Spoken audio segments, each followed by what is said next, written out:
Now, I don't know what you're facing today, but I know this, everybody in this room is facing something. If it ain't nothing but life. If you don't have nothing to fight but life, if everybody likes you and you're just as beautiful as you can be and as healthy as an Olympian, if you deal with nothing but life, life will try you to the breaking point. It can be the best time in your life and the worst time all at the same time. On the outside, people don't look broken. You don't see bruises and you don't see scratches and you don't see scrapes and people don't walk around in a big cast, and so you can't tell with the naked eye. The problem is that there's a malfunction on the inside. So many times depression, what it feels like is this, that I'm so afraid to share what's going on the inside because I'm afraid it might destroy you. So what I do is I bury it on the inside of myself only to destroy myself. For every struggle in your life, there is a strategy. They didn't get it either. I'm gonna try y'all. For every struggle in your life, there is a strategy. They got it. When it comes to things that really matter in life, I think all of us know that better is a perspective. You know why you think some people's lives are better than yours? Because you see the part that they show you. They might have a better house, but I wonder what goes on inside. And see, you don't know which one's better. When something is just beginning to bud, there is also trouble rising up right beside it. When the wheat came up, the tear came up with it. Not because the wheat wasn't real, but because it was. It came up at the same time. Life is crazy. If you live long enough, you will find out that some of the people you spent so much of your time envying were secretly miserable. There is something in you that will deliver you, but in order to produce it, you have to go through the dark place. We got to go backwards to get better. We got to go all the way back to get better. I have to be comfortable in my life to accept that sometimes loss is the way to gain, to know that sometimes the most painful moments are the most purposeful moments. I have to be comfortable in my life to stop comparing myself so much with people who are not meant to be the standard anyway. You will grow through what you go through. You will grow through what you go through. You can either stand up and take that small step forward. You don't have to know where you're going. You don't have to have the perfect plan. You don't have to know what tomorrow holds. But you can either get up and take that small step, or you're going to sit at that kitchen counter for the rest of your life.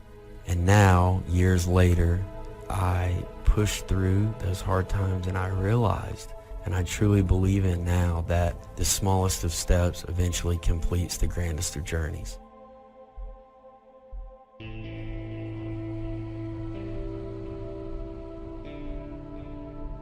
You can have what other people can't have. You can go where other people can't go. You can ask what other people can't ask for, because you are not a whosoever. Quit acting like a whosoever. Quit asking like a whosoever. Quit asking like you don't have a right to go in boldly and ask. You are a chosen generation. You are a peculiar people. Say, I'm not a whosoever.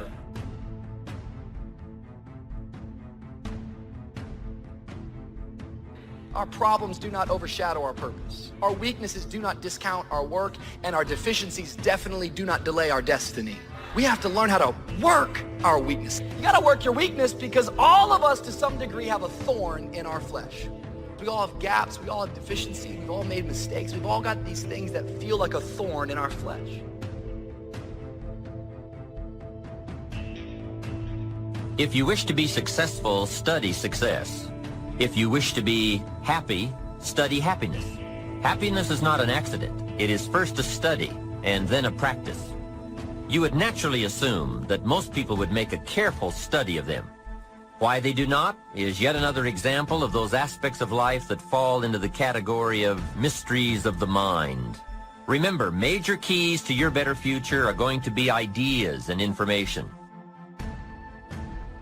Open people like to live on the periphery of boundaries, and they like to break boundaries between things, because interesting things happen when you think a different way, when you think outside of the box, so to speak. That's what open people do. They always think outside of the box, no matter what box you put them in. You know, and sometimes you meet people that are so open that they're completely disorganized. Their thought process is almost completely associational, like a dreamer. They just jump from one thing to another, and they're very interesting to talk to. It's very hard for those people to get their lives together because they're interested in absolutely everything, and their attention just flits all over the place.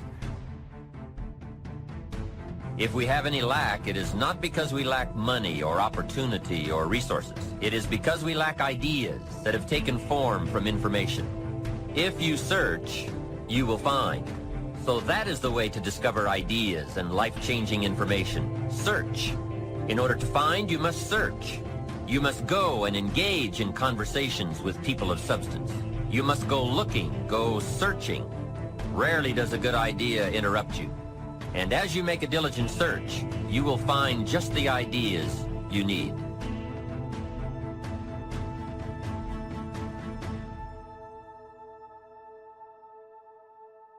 Everybody's been through some shit in their childhood. Alcohol and drug abuse, family members, grandmother, family dying, and it all sets you back. It's a setback for a setup to get to the ultimate blessings. I came to speak to somebody today who has some triumph in your life, but you've also got some trouble. You've got some joy in your life, but you've also got some sadness.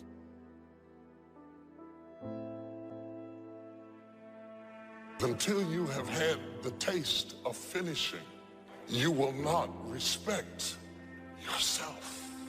Until you follow through, until something is done, tears and struggles and pain, and you go through it anyway, and you show up, and you continue to fight on, no matter the circumstances. So why not reach down inside of you and come up with some more of those remarkable human gifts? They're there waiting to be discovered and employed.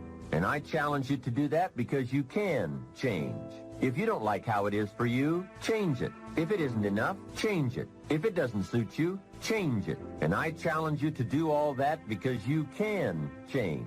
See, you don't ever have to be the same after today, only by choice.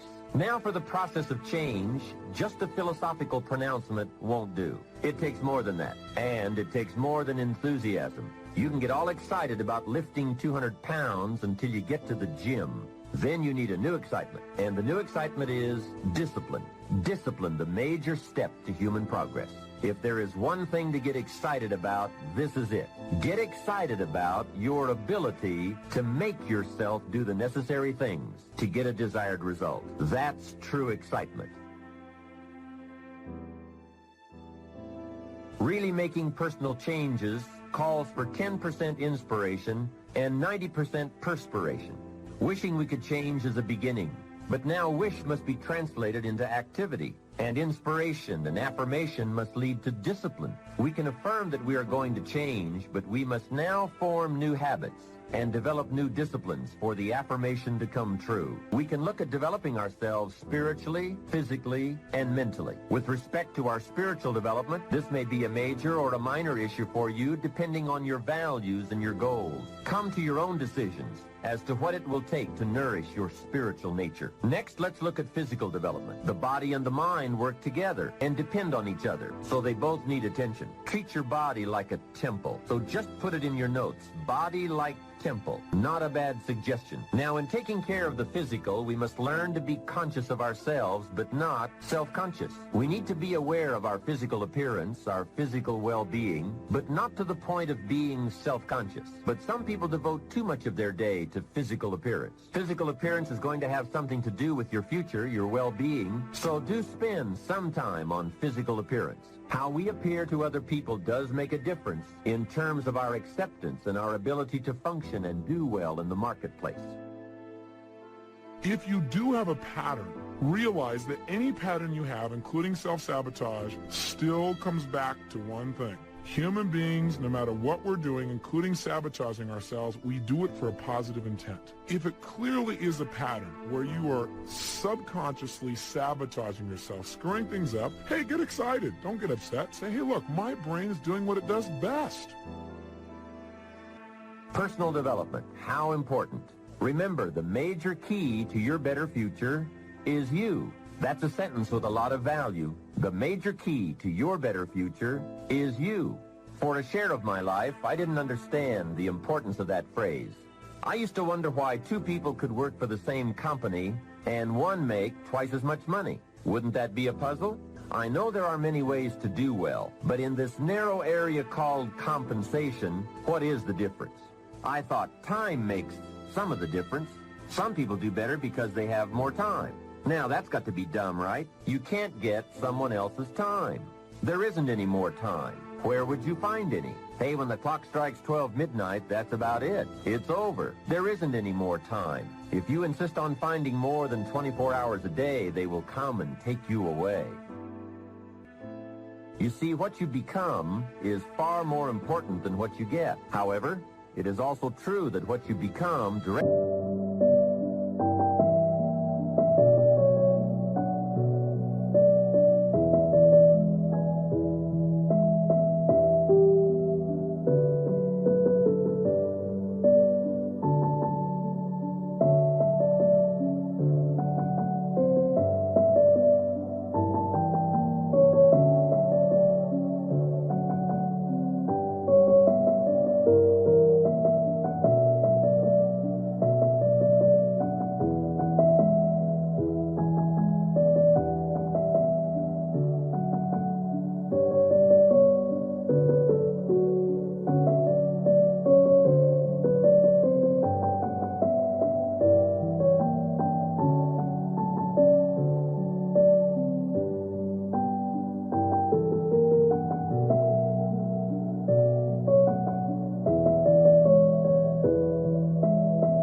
influences what you get. Most of what we have attracted by the person we have become. So here's the great challenge of life. You can have more than you've got because you can become more than you are. That is the great focus of attention for life change. Now, on the other side of the coin, it reads, unless you change how you are, you'll always have what you've got. I've discovered that income does not usually exceed personal development. Sometimes income takes a lucky jump, but unless you keep growing out where it is, it will usually come back where you are. Life has strange ways. A very rich man once said, if you took all the money in the world and divided it equally among everybody, it would soon all be back in the same pockets. I guess it is hard to keep what you haven't attracted by your own personal development. It's not what we can do that's in question. What we can do is fantastic. What we can do is unbelievable. What we can do, it's what we settle for that's disappointing. What we become is what leads to all the good things.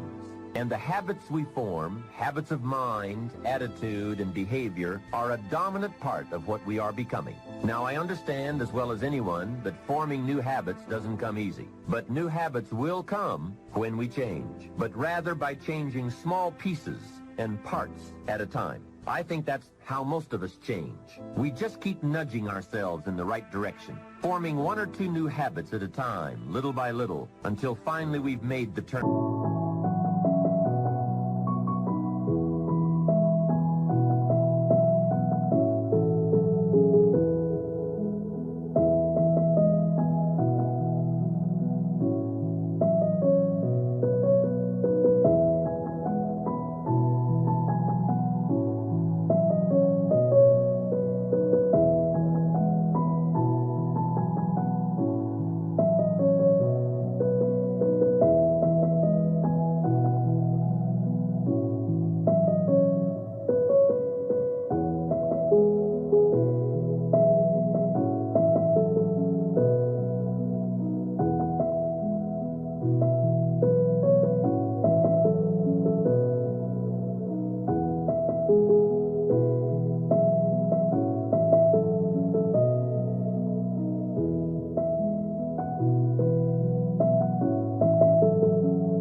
And this is where the good life comes from, those personal changes. There's nothing you can do with the seasons, but there's everything you can do with yourself.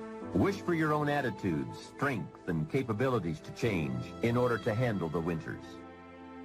Time, we will probably use them all, unless somebody finally comes along and blows all those excuses apart to make us come face to face with the real reasons for our current dilemma. Until that time, we will probably use another million excuses to prevent ourselves from having $1 million. Here's one of the major questions I'll pose to you during this program. What are you going to do starting today that will make a difference in how your life works out? See, if you don't do something starting today that will make a difference, guess what? It's going to be the same. And you can guess what the next 5 years are going to be like. Just look at the last 5. Now here's another key question. What can you do starting today that will make a difference? That's a good question. What can you do? What can you do with economic chaos? What can you do with massive disappointment when it's all gone wrong? What can you do when it won't work, when you've run out of money, when you don't feel well, and it's all gone sour? What can you do? Well, let me give you the broad answer first. Here's what you can do. You can do the most remarkable things, no matter what happens. Hey, people can do it.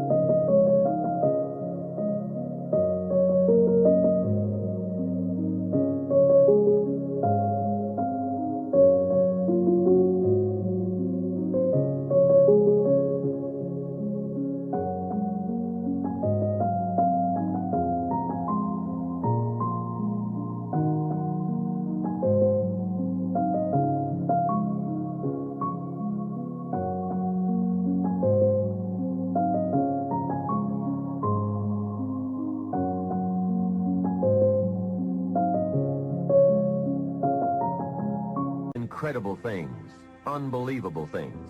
A man can do the most amazing things with the most impossible circumstances. A woman can do the most remarkable things with the most disastrous circumstances. Hey, I found out kids can do remarkable things. That is, if they have remarkable things to do. I also found out if they don't have remarkable things to do, there's no telling what they'll do. For things to change for you, you've got to change, no matter what successes you've already achieved. Otherwise, it isn't going to change for you. I sure hope things will change. That seemed to be my only hope. If it wasn't going to change, I was in serious trouble. Then I found out it wasn't going to change, and I was in serious trouble. Hey, remember, it isn't going to change. Not long ago, I did a seminar for a group of oil company executives during their convention in Honolulu. Sitting around this conference table, one of them asked, "Mr. Rohn, you know some important people around the world. What do you think the next 10 years are going to be like?" I said, "Gentlemen, I do know the right people. I can tell you." So they all listened very carefully. I said, "Gentlemen, based on the people I know and from the best of my own experience, I've concluded that in the coming 10 years, it's going to be about like it's always been.